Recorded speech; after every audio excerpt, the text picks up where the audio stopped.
হযরত উমর এর উপর আক্রমণের সাথে সাথে হযরত উমর মাটিতে লুটিয়ে পড়েন এবং তার আক্রমণকারী ফিরোজ মসজিদ থেকে পালিয়ে যেতে শুরু করে। কিন্তু মুসলমানরা তাকে ধরার সাথে সাথে ফিরোজ একই ছুরি দিয়ে তার গলা কেটে ফেলে। এরপর মুসলমানরা হযরত ওমরকে তুলে নিয়ে তার বাড়িতে নিয়ে আসে। কিন্তু যখনই সে বাড়িতে পৌঁছালো এবং তাকে খেজুরের পানি এবং দুধ পান করানো হলো, তখনই তার পেটে যাওয়ার পরিবর্তে খেজুরের পানি এবং দুধ তার ক্ষত থেকে বেরিয়ে আসতে শুরু করল। এটা দেখে হযরত উমরের ডাক্তার তাকে বললেন, হে আমিরুল মুমিনিন, আল্লাহকে স্মরণ করো, কারণ এখন তোমার বেঁচে থাকা অসম্ভব। এখন যখন হযরত ওমর তার নিজের মৃত্যুর খবর শুনলেন, তখন তিনি ভাবতে লাগলেন যে বিশ্বের সবচেয়ে বড় পরাশক্তি মুসলিমদের এই খিলাফতের নতুন খলিফা কে হবেন। তাই এখন তার মন্ত্রী, সেনাপতি এবং গুরুত্বপূর্ণ সাহাবীরা হযরত ওমরের সাথে দেখা করতে আসতে শুরু করলেন। আর সবাই মিলে ইসলামের তৃতীয় খলিফা সম্পর্কে হযরত উমর কে তাদের মতামত দিতে শুরু করলেন। তাই সর্বপ্রথম একজন ব্যক্তি হযরত ওমর কে তার মতামত জানালেন, হে আমিরুল মুমিনিন, আপনি বিশ্বের একজন মহান খলিফা। আর পৃথিবীর রীতি হল প্রতিটি বড় সন্তানের পর তার ছেলেও পরবর্তী সন্তান হয়। তাই এখন তোমার উচিত তোমার পুত্র আব্দুল্লাহ বিন উমরকে তোমার পরে মুসলমানদের নতুন খলিফা করা। একথা শুনে হযরত ওমর তার দিকে তাকিয়ে বললেন, আল্লাহ তোমাকে সুস্থ করে দিন। তোমার এই চিন্তা ভাবনার জন্য আমি দুঃখিত। আমার পুরো জীবনে আমি কখনো চাইনি যে আমার পরিবার মুসলিমদের খেলাফতের মুখোমুখি হোক। কারণ হযরত ওমর চাননি যে মুসলমানদের খেলাফত রোমান ও পারস্য সাম্রাজ্যের সন্তানদের মতো কেবল একটি পরিবারের নিয়ন্ত্রণে থাকুক। এখন যখন হযরত ওমর প্রকাশ্যে তার পুত্রকে খেলাফত থেকে অপসারণ করলেন, তখন মদিনার সকল মানুষ অবাক হয়ে গেল যে হযরত ওমর কাকে খলিফা নিযুক্ত করবেন। অবশেষে হযরত ওমর তার ছেলেকে ডেকে বললেন যে, আমার পরে আমি মাত্র 6 জনকে মুসলমানদের খলিফা হওয়ার যোগ্য মনে করি। এই 6 জন সাহাবী সাধারণ মানুষ ছিলেন না, বরং তারা সেই 10 জনের সাথে সম্পর্কিত ছিলেন যাদেরকে রাসূলুল্লাহ সাল্লাল্লাহু আলাইহি ওয়াসাল্লাম তাঁর জীবদ্দশায় জান্নাতের সুসংবাদ দিয়েছিলেন, যাদেরকে আশর মুবাশশারা বলা হয়, 10 জন বরকতময় সাহাবা। কিন্তু এখন সমস্যা হল এই 10 জন সাহাবীর মধ্যে একজন ছিলেন স্বয়ং হযরত ওমর এবং 2 জন সাহাবী তার আগেই মারা গেছেন। আর আরও কিছু সাহাবী ছিলেন যারা তখনও জীবিত ছিলেন।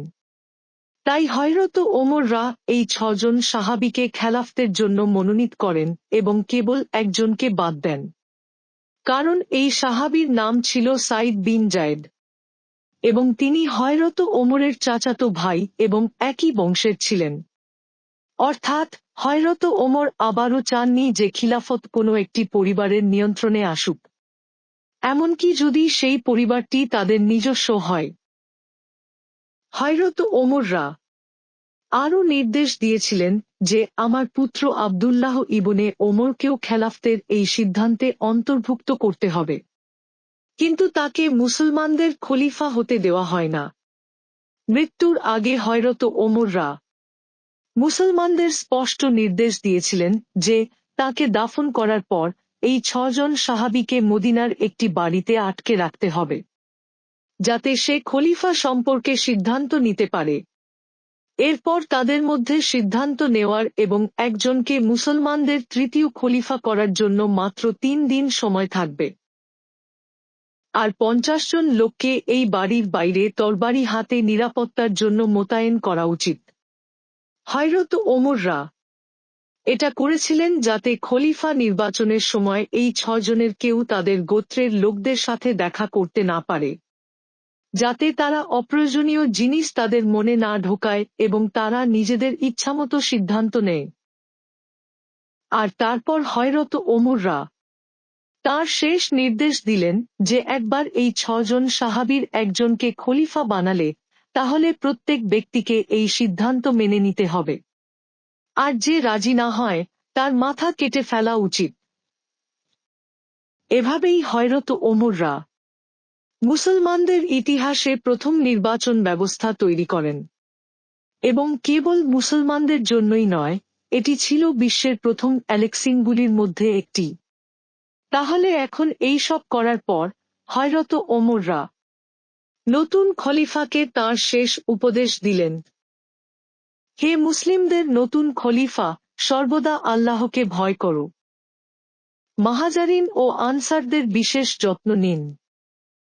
তোমার খিলাফতে বসবাসকারী অমুসলিমদের রক্ষা করো, যেমন তুমি তোমার মুসলিম ভাইদের রক্ষা করো।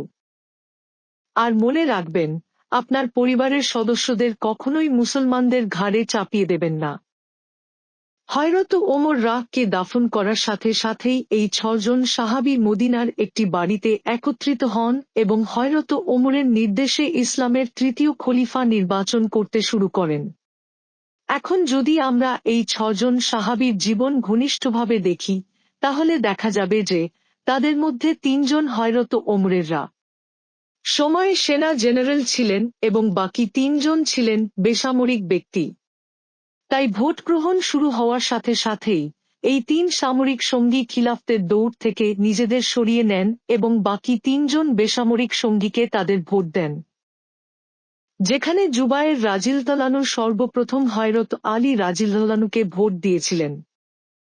হযরত তালহা উসমান রাদিয়াল্লাহু আনহুকে তার ভোট দিয়েছিলেন। আর সাদ বিন আবি ওয়াকাস রাদিয়াল্লাহু আনহু তার ভোট দেন আব্দুর রহমান বিন আফকে।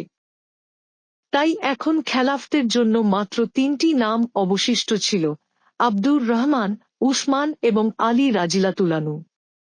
এটা দেখে আব্দুর রহমান বিন আফ বললেন, দেখো, আমিও এই মুসলিম সাম্রাজ্যের খলিফা হতে চাই না। যার পরে অবশ্যই খেলাফতের জন্য কেবল 2টি নাম অবশিষ্ট ছিল, উসমান এবং আলী। সেই সময় উসমান রাদিয়াল্লাহু আনহুর বয়স ছিল প্রায় 70 বছর, যেখানে হযরত আলীর বয়স ছিল মাত্র 45 বছর। এর অর্থ হল হযরত উসমান হযরত আলীর চেয়ে প্রায় 25 বছরের বড় ছিলেন এবং তাদের দুজনের মধ্যে